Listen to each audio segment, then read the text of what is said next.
Demikianlah jazakillah khair Ustazah Rabiah. Demikianlah pengumuman yang telah disampaikan oleh Bu Ustazah Rabiah. Dan selanjutnya mari kita sama-sama simak materi yang akan disampaikan oleh Pak Ustadz Dirga. Saya selaku pembawa acara mohon maaf atas kesalahan dan kehilafan saya, karena saya akan mengundurkan diri untuk mari kita sama-sama simak. Kepada Ustadz Dirga kami persilakan.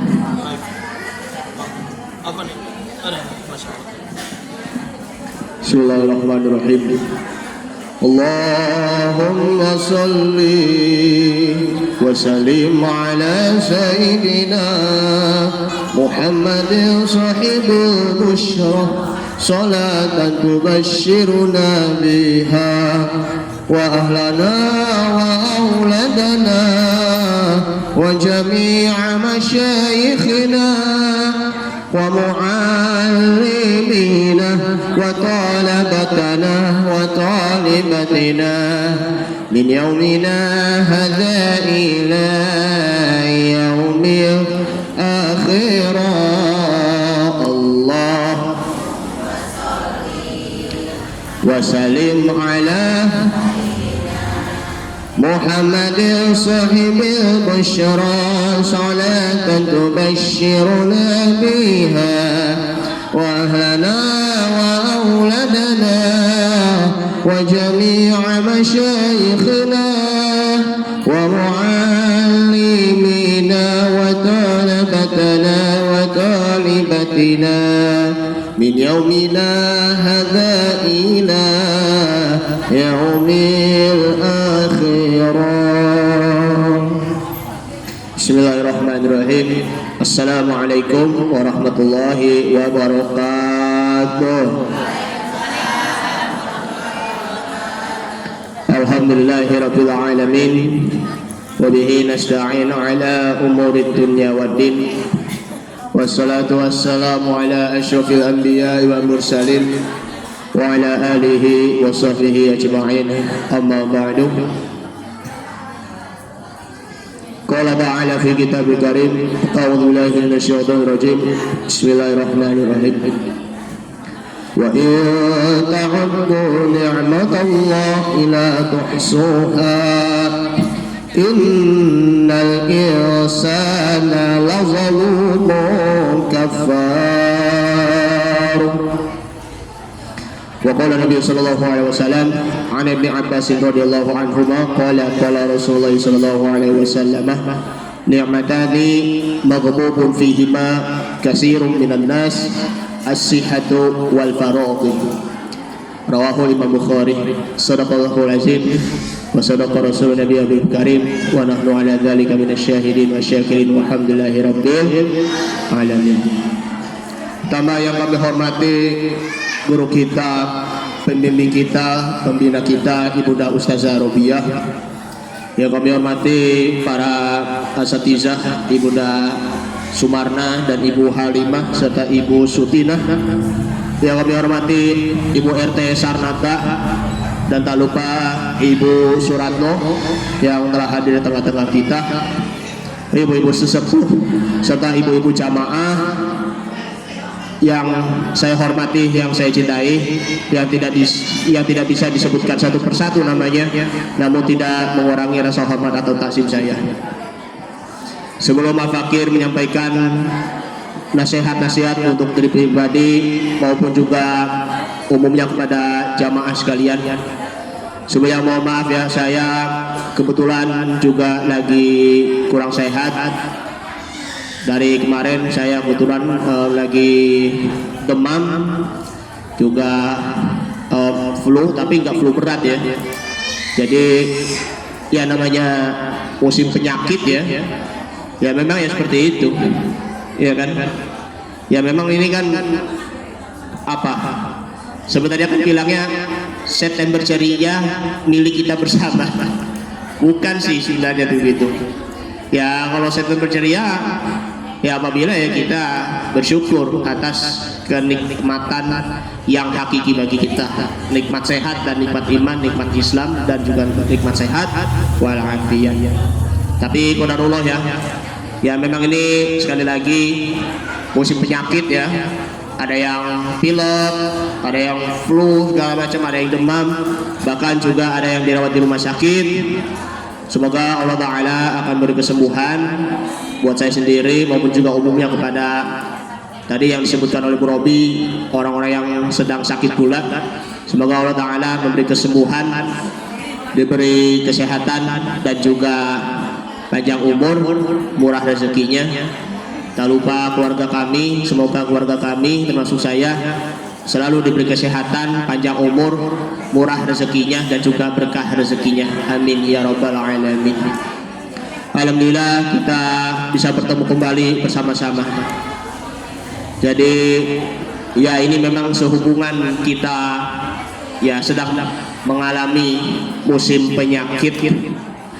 Maka Al-Fakir akan menyampaikan hal yang sangat penting bagi kita semuanya ya, yaitu mensyukuri nikmat sehat. Nah, mensyukuri nikmat sehat. Kita selama hidup di dunia ini, selama Allah masih beri nafas buat kita, kesehatan yang kita alami selama ini, apakah kesehatan itu dapat membuat diri kita lupa kepada Allah Subhanahu wa Ta'ala? Nah, itu pertanyaannya.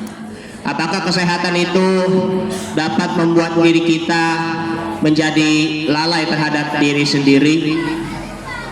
Apakah kesehatan itu dapat menjadikan kita kena penyakit yang disebabkan oleh diri kita sendiri? Coba kita bayangkan ya. Mohon maaf nih, yang ibu-ibu yang yang punya riwayat penyakit diabetes, kan memang melihat ada minuman enak dan makanan enak, kue enak, ya kan? Udah begitu nafsunya itu udah mendorong diri kita untuk memakan makanan atau minuman yang mengandung diabetes, ya kan? Atau dikata lain dalam bahasa biologinya itu glukosa dan maltosa. Maka kalau sudah terlalu banyak memakan makanan ataupun minuman yang manis misalnya, termasuk juga mohon maaf karbohidrat, maka itu otomatis akan terkena diabetes. Karena kan ya, kalau namanya penyakit diabetes itu penyakit nomor 2 di dunia, termasuk juga di Indonesia, selain penyakit jantung dan stroke. Kalau kita berusaha semaksimal mungkin menghindari dari makanan yang mengandung karbohidrat sehingga dapat menyebabkan penyakit diabetes, maka ya di situ dia memang sudah selamat, ya kan? Sudah selamat dari penyakit diabetes, asalkan memang juga harus benar-benar rela untuk apa? Untuk menahan lapar dan juga haus. Minimal aja kalau untuk menghindari dari penyakit diabetes, makannya apa? Sayuran, roti gandum, ya kan, dan lain sebagainya dan sebagainya, buah-buahan, ya. Itu apa namanya bisa menjaga diri kita dari penyakit diabetes. Apalagi yang terlebihnya lagi, yang lebih parahnya lagi, mohon maaf, yang punya penyakit riwayat jantung, ya kan, karena disebabkan oleh penyakit kolesterol. Nah, kolesterol ya, makanan yang mengandung kolesterol itu kayak daging kambing segala macam, meskipun rasanya enak banget rasanya gitu daging, tapi kenyataannya bisa kena penyakit jantung.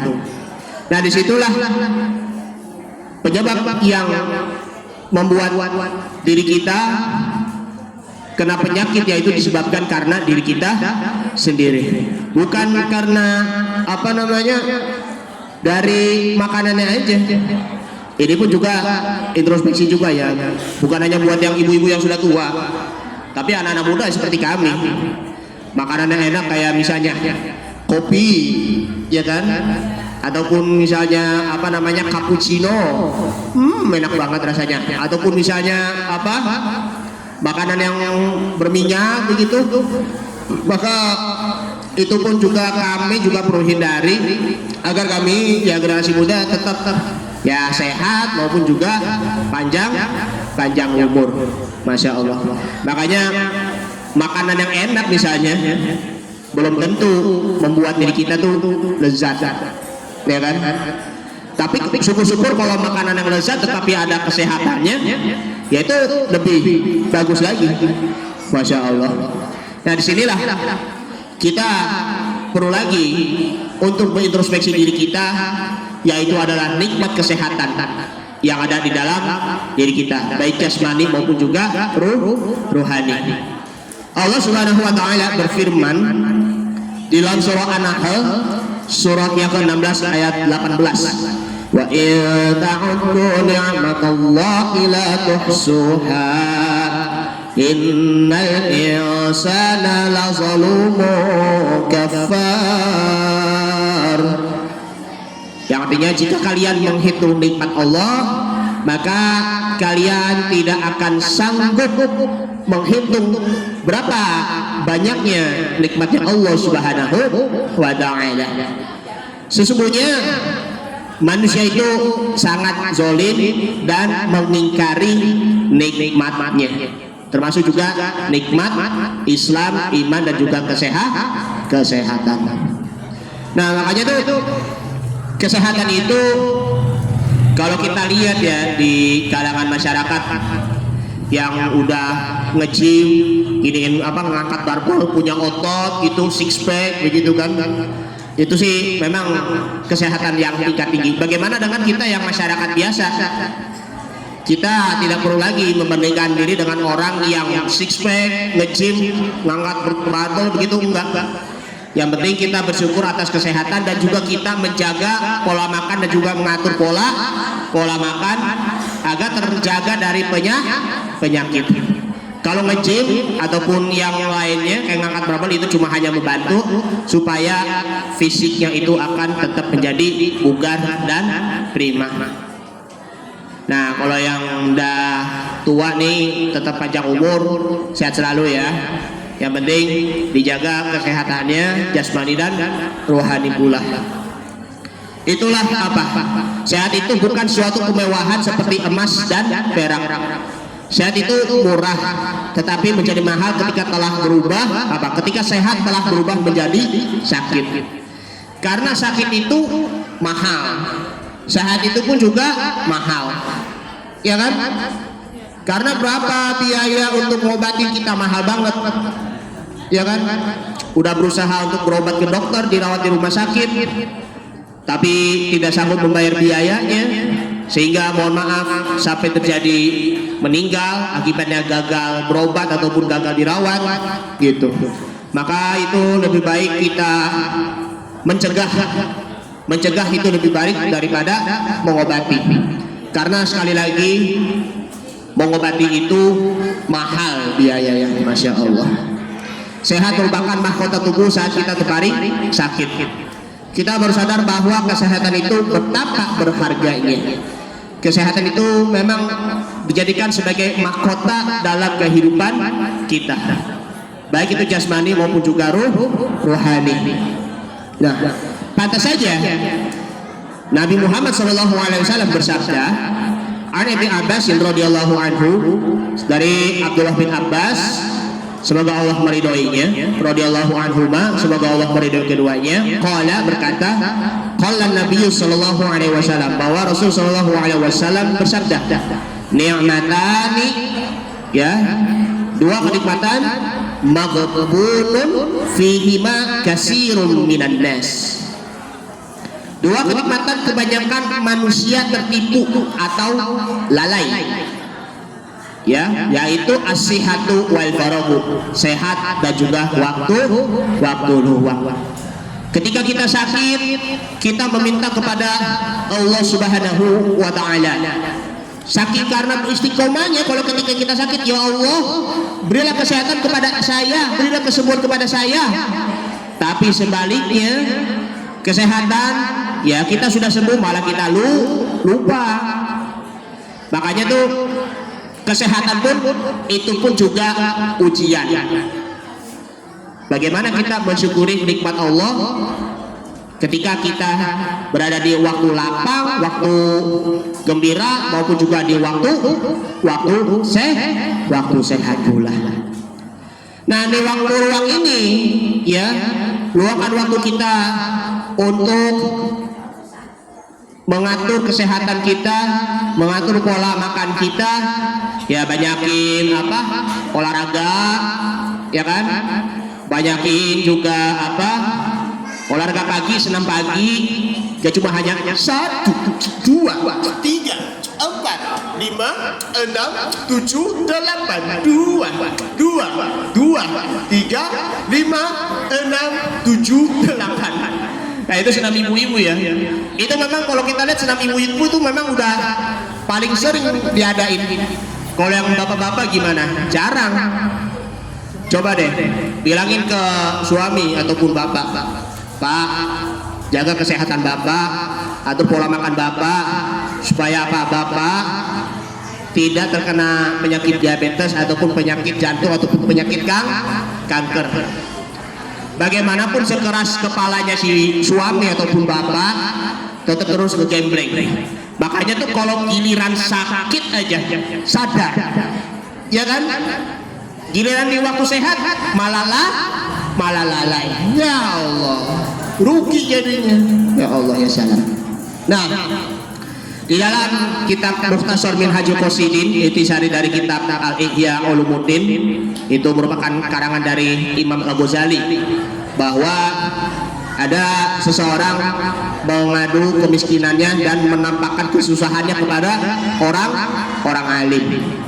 Maka orang alim itu bertanya, wahai fulan, apakah anda senang menjadi buta dengan mendapatkan 10.000 dirham? Maka si fulan itu berkata, no, tidaklah. Kemudian bertanya lagi, apakah anda senang menjadi bisu dengan mendapatkan 10.000 dirham? Maka si fulan berkata, no, tidak. Kemudian orang alim bertanya lagi, apakah anda senang menjadi orang yang tidak punya kedua tangan, kedua kaki dengan mendapatkan 20.000 dirham? Maka si fulan berkata, tidak. Kemudian bertanya lagi seorang alim, apakah anda menjadi apakah anda senang menjadi gila dengan mendapatkan 10.000 dirham? Dia menjawab, tidak. Nah, orang alim itu bertanya kembali yang terakhirnya, apakah anda tidak malu mengadukan Tuhanmu Allah Azza wa Jalla sedangkan dia memiliki harta 50.000 dinar kepadamu? Nah itu akhirnya si fulan itu bingung dari pertanyaan-pertanyaannya dari orang alim tersebut. Makanya kita pun juga bakal ditanyain, apakah anda senang dengan tidak punya tangan ataupun tidak punya kaki dengan mendapatkan 10.000 dirham? Kita jawabnya itu tidak. Apakah anda senang kena penyakit gila, ya kan, udah benar-benar gila tapi mendapatkan 10.000 dirham? Ya tidak. Inilah pelajaran yang kita memetik di situ adalah bahwa kesehatan jauh lebih berharga dibanding uang yang banyak. Karena tolong ukur kebahagiaan itu bukan hanya dari segi banyaknya uang maupun harta, tetapi kesehatan. Makanya dia pun miskin, tetapi dia tetap memprioritaskan, mengutamakan kesehatan menjadi tolok ukur kehidupan dunia. Yang kaya pun juga begitu, hartanya banyak, kemudian punya uangnya banyak, syukur-syukur dia lebih memprioritaskan kesehatan dibandingkan dengan harta maupun uang, itu lebih bersyukur lagi. Makanya itulah Allah Subhanahu wa taala berfirman dalam surah Ibrahim ayat 14, la in syakartum la azidannakum wa la in kafartum inna 'adzabi lasyadid. Jika engkau bersyukur kepadaku, maka aku akan memberikan nikmat yang banyak kepadamu. Nah, jikalau engkau mengkufuri nikmatku, sungguh azabku sangat pedih. Betapa pentingnya nikmat kesehatan hingga Rasul SAW pun bersabda, man asbaha minkum mu'afan fi jasadihi aminan fi sirbihi indahu qutu yaumihi faka'annama hizat lahud dunya. Barang siapa di antara kamu masuk pada waktu pagi dalam keadaan sehat badannya, aman pada keluarga, dia memiliki makanan pokoknya pada hari itu, maka seolah-olah seluruh dunia dikumpulkan untuknya. Makanya Allahumma inna nas'aluka ilman nafi'an wa rizqan thayyiban wa amalan mutaqabbalan. Itu doa ketika di waktu pagi hari. Ya Allah, kami memohon kepadamu ilmu yang bermanfaat, kemudian rezeki yang baik, termasuk juga kesehatan, karena kesehatan itu pun juga bagian dari rezeki juga. Ngomong itu adalah rezeki, melihat itu adalah rezeki dengan mata sehat. Terus tangan kita bergerak, kaki kita bisa berjalan, itu pun juga rezeki pula. Kemudian membaca Al-Quran dengan tajwid dengan bagus juga, itu pun juga rezeki pula. Makanya kekurangan apa lagi yang kita punya sehingga kita iri dan dengki terhadap orang lain yang nikmatnya itu begitu amat banyak maupun juga tinggi. Itulah penyebab iri dan dengki terhadap rezeki orang lain, membuat diri kita berpikir negatif, sehingga kita mau berpikir yang secara instan, mau mencari rezeki dengan secara instan. Mohon maaf, sekarang memang kriminal itu memang lagi tingginya ya kasusnya kan, kayak curanmor misalnya, curian motor. Kenapa melakukan seperti itu, curian motor? Karena penyebabnya itu adalah iri dan dengki, sehingga ingin mendapatkan rezeki yang haram pula, curanmor. Begitupun juga mohon maaf begal, ya kan, merampok, disertai juga dengan ancaman. Itu pun juga penyebab itu adalah iri dan dengki terhadap rezeki orang lain, sehingga mencari rezeki dengan cara yang haram, ya membegal ataupun merampok disertai dengan ancaman. Itulah mencari rezeki itu tidak ada yang mudah, tidak ada yang instan. Kalau mendapatkan rezeki yang haram, ya dari hasil curian maupun juga rampokan, maka hati-hati, itulah yang dinamakan adalah istidraj, jebakan kenikmatan yang Allah berikan, sehingga ketika berada di puncak kejayaan, di puncak kemenangan, Allah Ta'ala akan memberikan siksaan secara tiba-tiba hingga akhirnya dia terdiam dan berputus asa. Akhirnya ngedown lagi kan, akibat melakukan mencari rezeki yang haram. Itulah tertera di dalam surah Al-An'am, surah yang ke-6 ayat 44. Ibu-ibu sekalian yang dimuliakan Allah Subhanahu wa taala, dalam Islam menjaga kesehatan itu menjadi bagian penting dari prinsip-prinsip pemeliharaan pokok dalam syariat Islam, ataupun maqasidus syariah, ataupun tujuan-tujuan syariat. Yang pertama adalah hifzuddin, yaitu memelihara agama. Terus hifzun nafas, memelihara diri, ya, kesehatan. Kesehatan juga harus kita pelihara, baik jasmani maupun juga rohani. Kemudian hifzul akal, pemeliharaan akal. Karena akal itu bukan hanya dijadikan sebagai tolak ukur membuat diri kita sukses ya, belum tentu. Kalau agama tertunduk oleh akal tertunduk oleh agama, maka akal kita itu akan menjadi sehat. Akal tanpa agama, maka akal itu bisa membawa diri kita kepada perbuatan yang jahat, menjadi orang yang licik. Nah itu, menjadi orang yang licik. Kemudian hifzun nasl, memelihara keturunan, agar keturunan itu bernasabnya itu kepada bapaknya. Makanya tuh perlunya juga menikah secara sah, ya kan? Maka nanti anaknya itu ya bernasab itu kepada bapaknya, ya kalau dalam pembagian warisan. Terus juga anak itu bisa menjadi anak yang soleh dan soleha. Itu namanya hifzuddin, ya, hifzun nasl, ya. Kemudian hifzul mal, menjaga harta. Menjaga harta itu dari harta yang haram. Makanya agar kita selalu bersedekah, selalu juga berinfak, selalu juga berzakat, ya. Maka itu pun juga memelihara harta. Nah, inilah 5 maqasid syariah ini dapat menjaga kesehatan kita.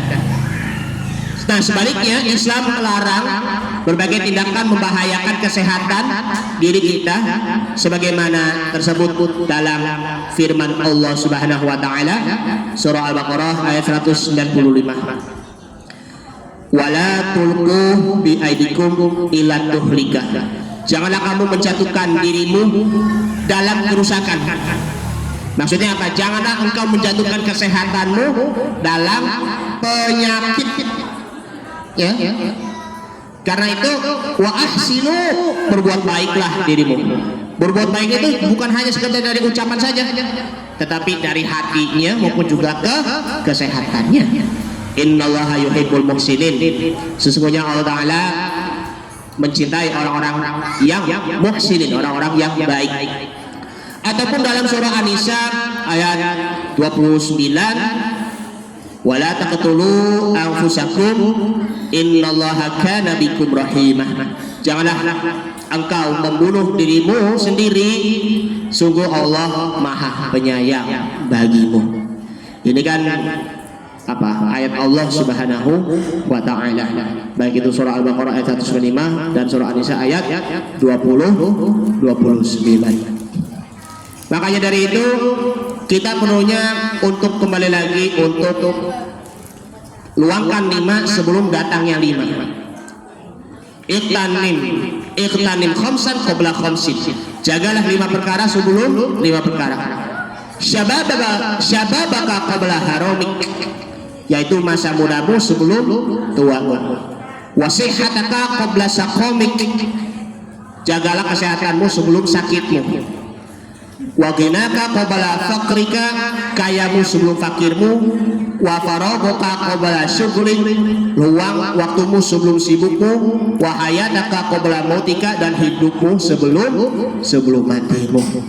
Ini pun ya 5 perkara sebelum 5 perkara kita tanamkan kembali bersama-sama agar kita selalu mengatur pola hidup kita, mengatur pola kesehatan kita. Sekarang kan udah nggak pandemi lagi, pandemi COVID-19. Hanya saja polusi, ya kan? Polusi di Jakarta maupun juga sekitarnya. Kabutnya Masya Allah, itu kemungkinan ya disebabkan karena mungkin kawasan industri ataupun yang lain sebagainya. Nah, walaupun ya itu terjadi polusi, ya kita tetap mengatur protokol kesehatan kita, pakai masker agar kita tidak lagi batuk maupun juga flu, agar tidak lagi terkena tuh yang namanya tuh virus ispa namanya. Semoga aja nanti polusi di Jakarta dan sekitarnya Jabodetabek akan hilang, Dan moga-moga aja sih nanti Allah Ta'ala, kalau ada izin Allah Ta'ala akan menurunkan hujan nanti dengan penuh berkah dan juga rahmat, sehingga polusinya hilang dan kita bisa bernafas lega, dan kita akan selalu mendapatkan kesegaran dalam hidup kita dan juga kesegaran dalam kesehatan kita. Oleh karena itulah, mari kita ingat dan syukuri nikmat sehat dengan sebaik-baiknya, agar kita bisa menggunakannya untuk beribadah dan mengabdi pada kehidupan ini. Karena itu Allah Subhanahu wa taala berfirman dalam surah Al-Baqarah ayat 152, "Fadhkuruni adzkurkum washkuruli wala takfurun." Maka ingatlah kepadaku, maka aku akan mengingat kepadamu, dan bersyukurlah kepadaku, maka engkau janganlah mengkufuri nikmatku. Ini saja dulu yang Al-Fakir sampaikan. Mudah-mudahan bermanfaat, dan mohon maaf bila ada kekurangan dan juga kesalahan. Dibukakan pintu maaf yang sebesar-besarnya. Yang benar hanya dari Allah, yang salah dari saya sendiri, karena Al-Fakir pun juga masih belajar dan belajar. Baik, nafa'allahu lakum jami'an, semoga bermanfaat, wa barakallahu fikum jami'an, semoga Allah Ta'ala memberkahi kita semuanya, amin ya rabbal alamin. Mari sama-sama kita membaca Al-Quran suratul Fatihah ala hadhihi niyyah wa ala kulli niyatin sholihah. Al-Fatihah. A'udzu billahi minasyaitonir rajim. Bismillahirrahmanirrahim. Alhamdulillahi rabbil alamin arrahmanir rahim maliki yaumiddin. Iyyaka na'budu wa iyyaka nasta'in ihdinas siratal mustaqim siratal ladzina an'amta 'alaihim ghairil maghdubi 'alaihim waladdallin amin. Bismillahirrahmanirrahim. Alhamdulillahi rabbil alamin hamdan katsiran thayyiban mubarakan fihi hamdan yafi ni'amahu wa yakafi mazidah. Ya Rabbana lakal hamdu wa lakal mulku wa lakal syukru kama yanbaghi li jalali wajhikal karim wa 'azimi sultanik. Allahumma shalli ala sayyidina Muhammad, Allahumma shalli alaihi wa sallim. Ya Rabb, ya Tuhan kami, berilah kesehatan kepada kami. Bagi yang sedang penyakit, berilah kesembuhan kepada kami. Ketika kami sedang diberi kesehatan oleh-Mu, maka perkenanlah kami agar kami di waktu sehat selalu mengingat-Mu, agar kami tidak lalai terhadap-Mu dan juga tidak lalai terhadap diri sendiri. Ya Allah, perkenankanlah doa kami, berilah kesehatan kepada kami, baik itu jasmani maupun rohani maupun juga hati. Ya Allah, lindungi kami dari berbagai macam penyakit, lindungi kami dari berbagai godaan, fitnah maupun juga bencana. Ya Allah, Allahumma tawil umurana, ya Allah, fi ta'atillahi wa fi ta'ati rasulillah. Allahumma sabbit qulubana ala dinika wa ala ta'atik. Rabbana ighfir lana dhunubana wa li walidina warhamhum kama rabbawna shighara. Rabbi anzilni munzalan mubarakan wa anta khairul munzilin. Rabbana atina fid dunya hasanah wa fil akhirati hasanah wa qina adzabannar. Sallallahu ala sayyidina Muhammadin wa ala alihi wa sahbihi wa sallam tasliman katsira. Walhamdulillahi rabbil alamin. Hadanallahu wa iyyakum ajma'in. Assalamualaikum warahmatullahi wabarakatuh.